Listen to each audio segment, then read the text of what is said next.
Je vous salue dans le nom de Jésus-Christ Nazareth. Je vous salue, je vous dis bonsoir, que Dieu vraiment nous bénisse et nous fasse du bien. Juste une pensée que le Seigneur me met à cœur et que j'aimerais aussi partager avec vous. Parce que nous sommes dans un temps, aujourd'hui, il faut être vigilant, il faut être prudent dans nos rapports, dans nos paroles, dans nos actions, afin de ne pas être confus lors de l'avènement du Seigneur. C'est pour cela que le Seigneur nous invite à veiller en tout temps. Voilà, parce que l'adversaire, le diable, rôde comme un lion rugissant, sachant qu'il dévorera. Donc nous devons sous nos guets, en train de veiller. Et c'est bien sûr autour de la parole, bien sûr. Père, nous te rendons grâce et nous te bénissons pour ce privilège que tu nous accordes au nom de Yeshua. Merci de ce que tu nous conduis en ce jour et que ton nom seul soit béni, soit glorifié au nom puissant de Yeshua. Amen. Ok. Voilà, nous sommes dans le livre de Matthieu, chapitre 24, verset 1. Il nous dit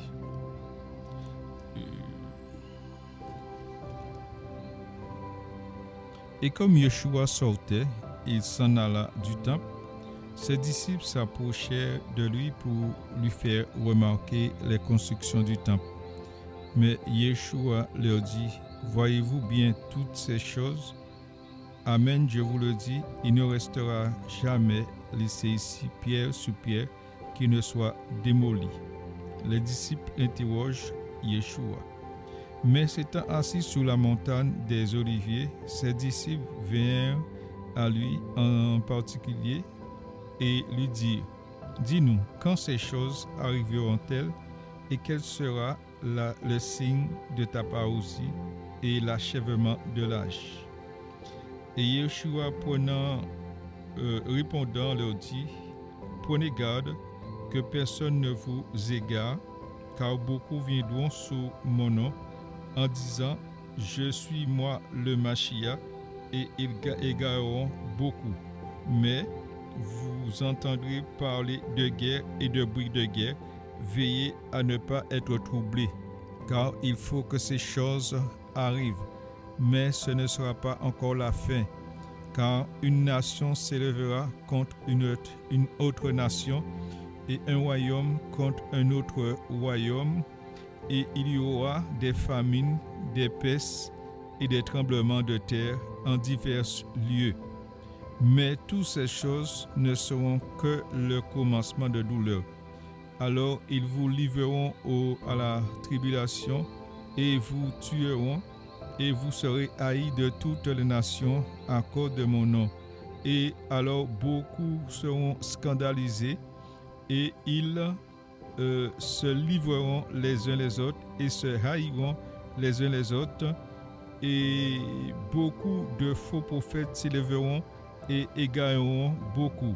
Et parce que la violation de la Torah sera multipliée, l'amour de beaucoup se refroidira. Mais celui qui aura supporté bravement et calmement les mauvais traitements jusqu'à la fin sera sauvé. Et cet évangile du royaume sera prêché dans toute la terre habitée pour servir de témoignage à toutes les nations, et alors viendra la fin. Amen. Voilà les instructions du Seigneur sur la montagne des Oliviers qu'il enseignait les disciples de prendre garde, de veiller. Voilà.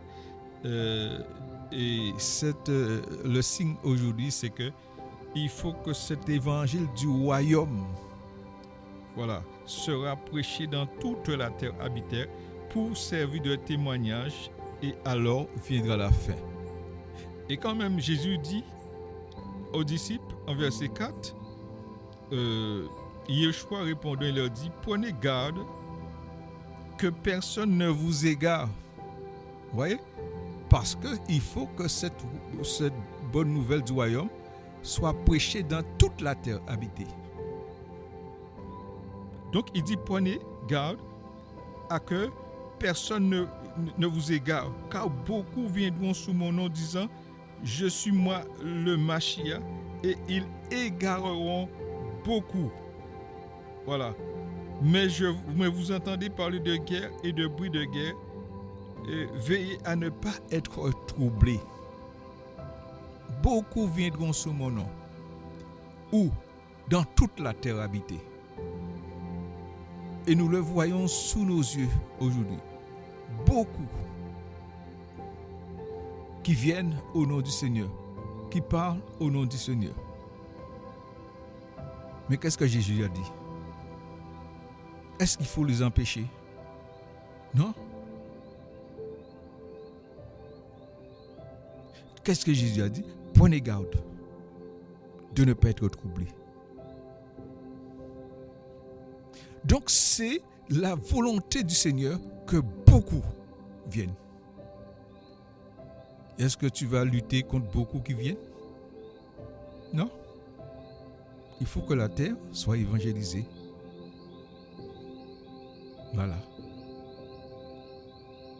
Quels que soient les moyens, l'évangile est annoncé. Quel que soit le moyen, c'est l'Esprit de Dieu qui convainc de péché, de justice et de jugement. Souvenez-vous là où nous étions par le passé. Dans le Seigneur, il y a une marche, il y a un départ et un point final. Nous tous, nous passons par de différentes épreuves. Et le Seigneur connaît tout un chacun. Il connaît tous ses enfants. Donc c'est beaucoup qui viennent, l'évangile est annoncé.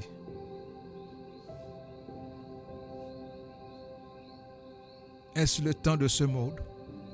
Est-ce le temps de se dévorer?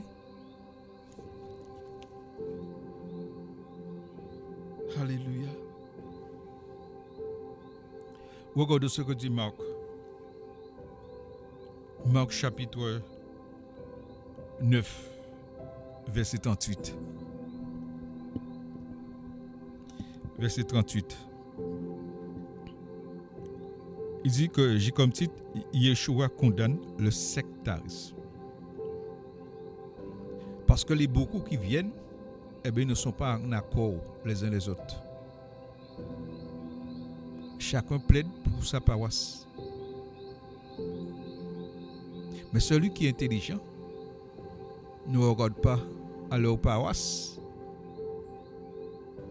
Il regarde à leurs fruits.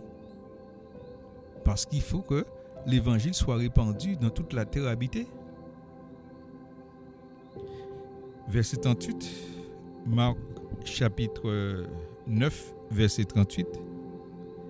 Mais Yohanan, lui, qui disait, Docteur, nous avons vu quelqu'un qui chasse les démons en ton nom, qui ne nous suit pas, et nous l'en avons empêché, parce qu'il ne nous suit pas. Mais Yeshua leur dit,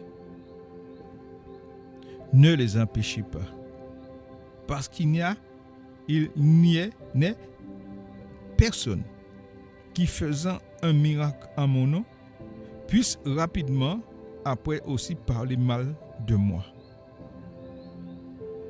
Car qui n'est pas contre nous est pour nous. Et celui qui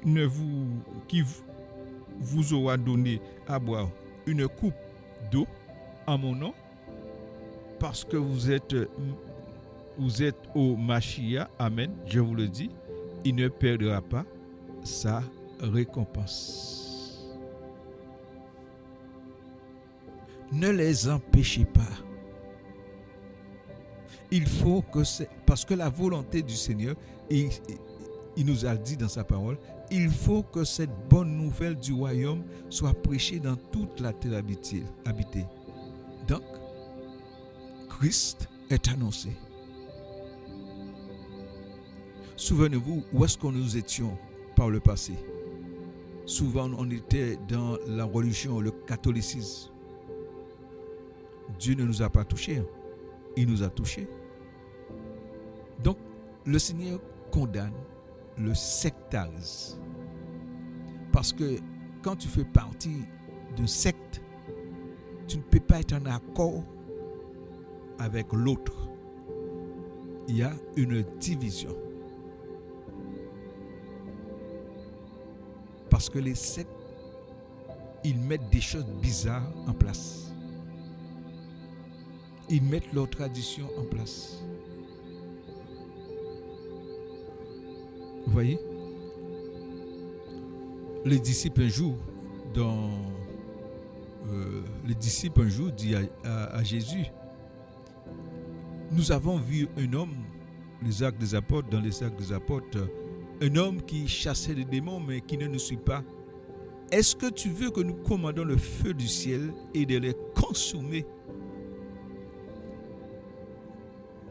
Jésus les a repris sévèrement, leur demandant, ne savez-vous de quel esprit vous êtes animés? Regarde ce qui nous dit verset 42. Les scandales, les occasions de chute. Donc il faut à travers ce message que tu ne sois pas une occasion de chute pour ton prochain, pour le monde. Verset 42. Mais quiconque scandalisera un de ces petits qui croient en mon nom, il vaudrait mieux pour lui qu'on lui mette une pierre de moulin autour de son cou et qu'on le jette dans la mer. Et si ta main est pour toi une occasion de chute, coupe-la. Mieux vaut pour toi entrer estopié dans la vie que d'avoir les deux mains et d'aller dans la géhenne, dans le feu qui ne s'éteint pas. Là où le ver ne meurt pas et là où le feu ne s'éteint pas. Si ton pied est pour toi une occasion de chute, coupe-le. Mieux vaut pour toi entrer boiteux dans la vie que d'avoir les deux pieds et d'être jeté dans la géhenne, dans le feu qui ne s'éteint pas. Là où le ver ne meurt pas et où le feu ne s'éteint pas. Et si ton œil est pour toi une occasion de chute, arrache-le. Mieux vaut pour toi entrer dans le royaume d'Élohim, n'ayant qu'un œil et d'avoir les deux yeux, que d'avoir des yeux et d'être jeté dans la géhenne du feu, là où le feu ne meurt pas et où le feu ne s'éteint pas. Car chacun sera salé du feu et tout sacrifice sera salé de sel. Le sel est une bonne chose, mais si le sel devient sans saveur, avec quoi lui rendra-t-on sa saveur? Ayez du sel en vous et soyez en paix les uns avec les autres.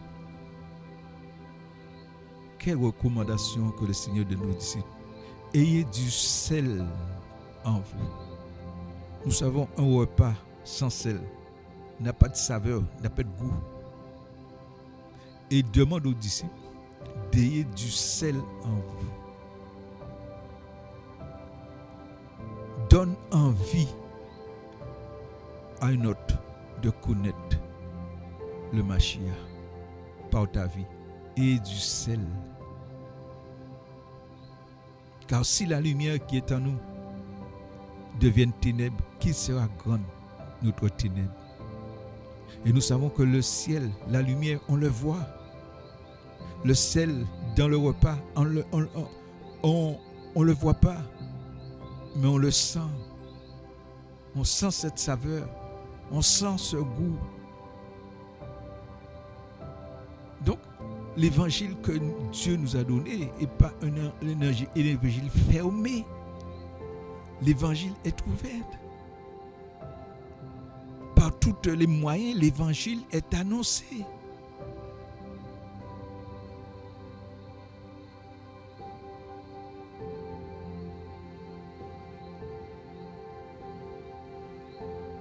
Le Seigneur dit qu'il est nécessaire que l'apostasie arrive.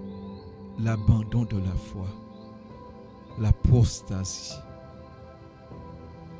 On abandonne les commandements du Seigneur et on fait sa volonté, sa propre volonté. La Bible dit, depuis la création, Dieu créa les choses, les hommes doivent. Les hommes ont cherché encore beaucoup de détours. Et malgré la grâce, Jésus est venu, il nous a offert la grâce de naître de nouveau.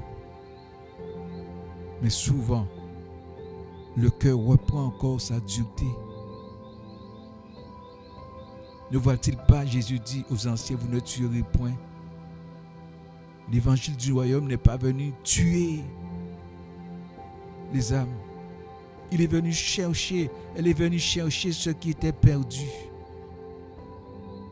Yeshua était ému de compassion. Là où il passait, il était ému de compassion. L'évangile, il faut que cette bonne nouvelle du royaume soit annoncée à toute la terre habitée. Pour leur dire comme un sage architecte, je vais poser le bon fondement et que notre fasse attention de la manière qu'il bâtit sur ce fondement. Voilà. Les gens de ce monde, les autorités, ils dominent sur le peuple. Mais le Seigneur ne veut pas que nous puissions dominer. Toi qui as reçu l'évangile du royaume, que tu domines sur les autres. Aie compassion de ton frère, aie compassion de l'ennemi, ton ennemi. Prie pour ton ennemi.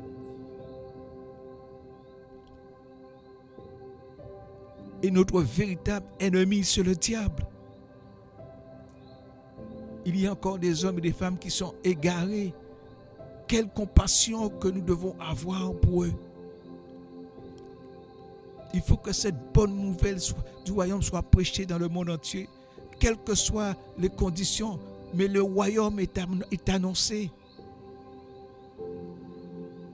Mais Jésus dit, celui qui persévérera jusqu'à la fin sera sauvé. Souviens-toi lorsque Jésus t'a racheté dans l'évangile de la postérité, comme les autres, et Dieu t'a arraché à lui parce qu'il te manquait la connaissance.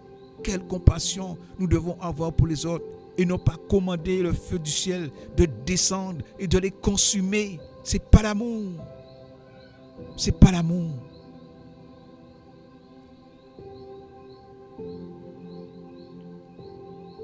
Combien de dirigeants qui a été un piège pour leur pays parce que ils ont enlevé la compassion, l'amour des âmes, le fardeau des âmes. Ayons ce fardeau des âmes comme Jésus a eu ce fardeau. Il dit, venez à moi, vous tous qui êtes fatigués et chargés, je vous donnerai le repos de vos âmes. Il est temps de présenter l'évangile. Il est temps de présenter le Christ et non le nom de nos dénominations. Ce qui fait la guerre aujourd'hui, la guerre des religions aujourd'hui. Parce que parce que beaucoup se sont conformés à ce siècle présent. Ils sont conformés à ce siècle présent.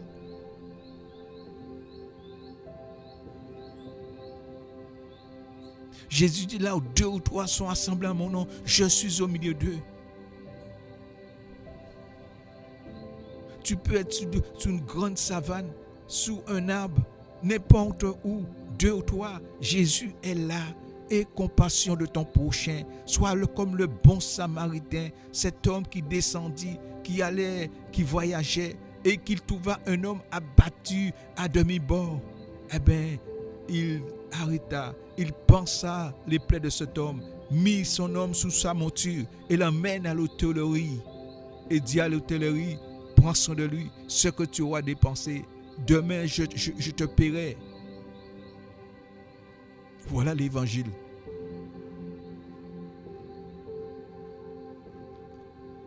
Tandis qu'un prêtre passait, il a vu cet homme. passe à outre.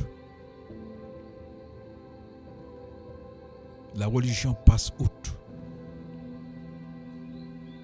Les religieux passent outre. Mais soi-disant, les Samaritains n'avaient pas de relation avec les Hébreux. Les Samaritains étaient des grands pécheurs.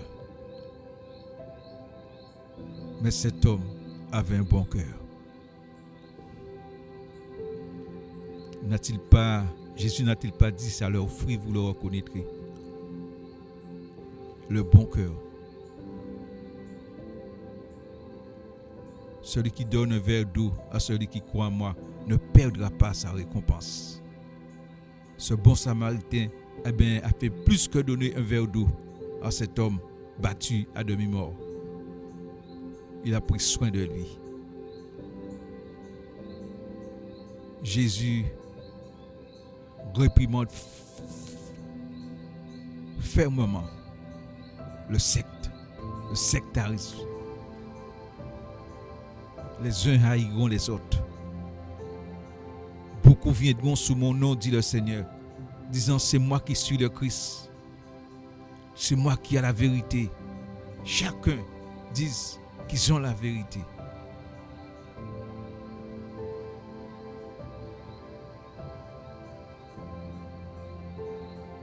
Mais les véritables disciples, ils prient pour tout à chacun, tous ceux qui annoncent l'évangile.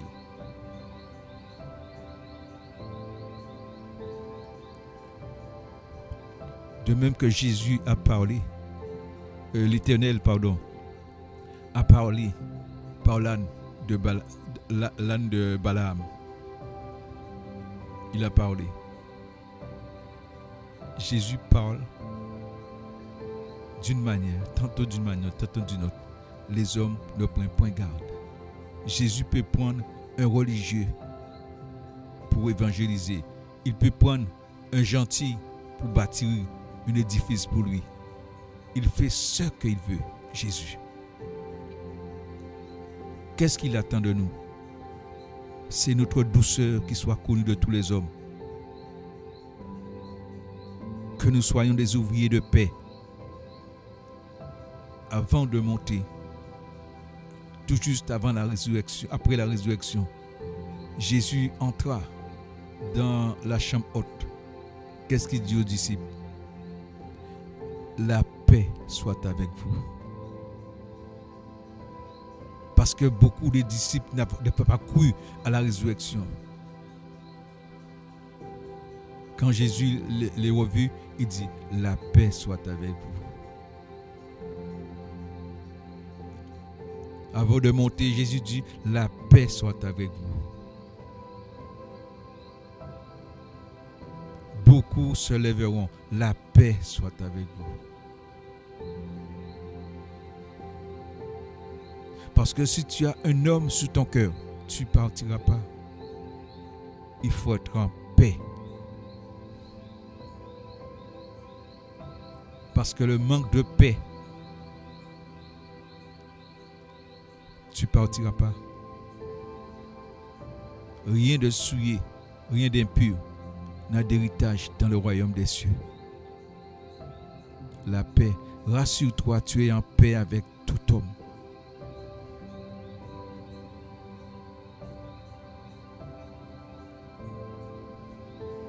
Rassure-toi que tu véhicules un évangile de paix. Pas un évangile qui va irriter quiconque. Que ton évangile soit localisé sur Yeshua pour parler de lui matin, midi et soir.